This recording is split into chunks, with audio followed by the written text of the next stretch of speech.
This is Hidden Killers Week in Review. A look back at the most prolific stories of the week. You're listening to the Hidden Killers podcast with Tony Brueski. Featuring attorney, guest, and former felony prosecutor Eric Fadis. Rex Heuermann, his charges are adding up. It was originally the 4. Now it's not just going to 5, it's going to 6. Rex Heuermann charged with killing one, Jessica Taylor, whose partial remains were found near Gilgo Beach in 2011, and then linked to other partial remains found 8 years later in a remote wooded area in Marionville, a 45-minute drive east. He's also been charged with killing Sandra Costella, a 28-year-old New York woman whose remains were found in 1993 in the Hamptons, going back to the early 90s.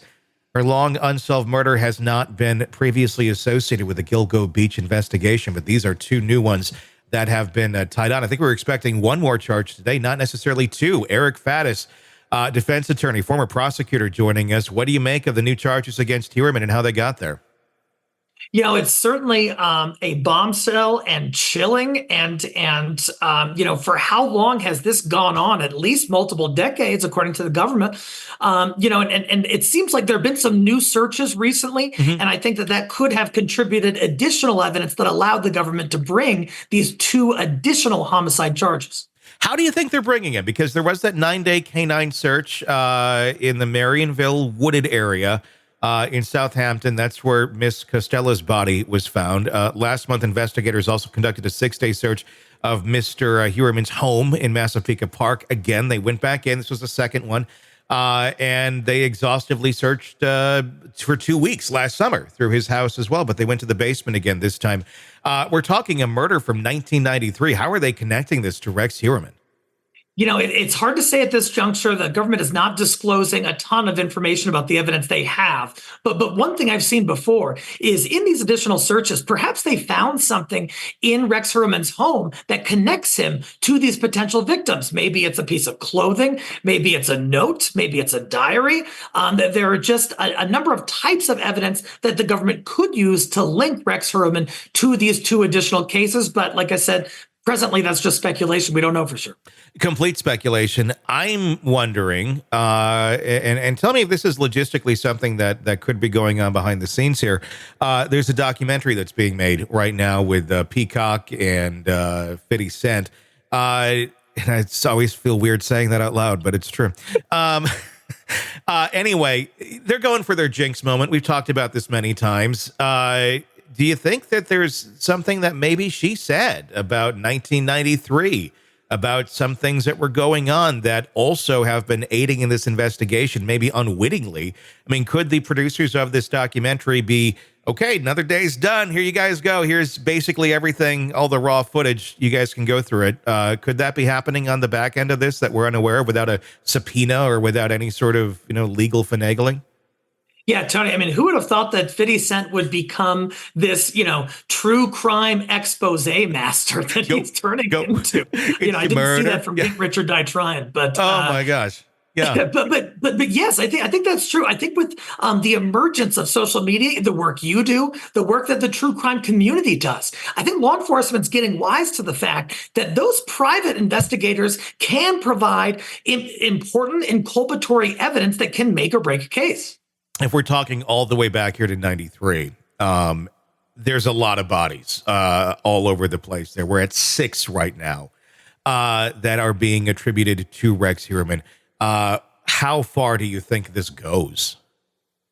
Some people are saying, are they going to get to the full 11? Most people think that there are at least 11 incidents that are all related, and some people believe related to Rex Heuermann. They're at 6 right now, which is a Herculean number of homicides to bring against a person. And as the investigation unfolds, as these documentaries continue, will additional evidence link Rex Heuermann to the additional bodies? We don't know. Is it time for Asa Elrup to get a divorce? I think the time would have been in the 80s, or Yeah. I don't know if they were married at that time, but whenever there were red flags, and I gotta imagine she saw some red flags. I don't know exactly what she saw, and I'm not saying she's involved in anything, but when she saw those red flags, she should have, pulled the plug on the marriage at that point. Is there any advantage to her staying married to this man? This is going to take forever. This is going to take years before we likely get to any sort of trial, because they're going to keep uncovering more bodies. And she's saying, she made a statement recently of he wasn't capable of doing these things. And I get, you can have that willful ignorance and your cognitive dissonance to all of it. But at some point, I mean, you got to look at this and go, okay, he probably has done this. But is there an advantage to staying married as far as not having to testify against him? Would she have to testify if she does get a divorce if they're not legally married? Or does that statute basically exist for the term of while you were married? You don't have to testify about any of that. Typically, it depends on the jurisdiction, but what we're talking about is spousal privilege, meaning that the wife would not have to testify against Rex Heuermann.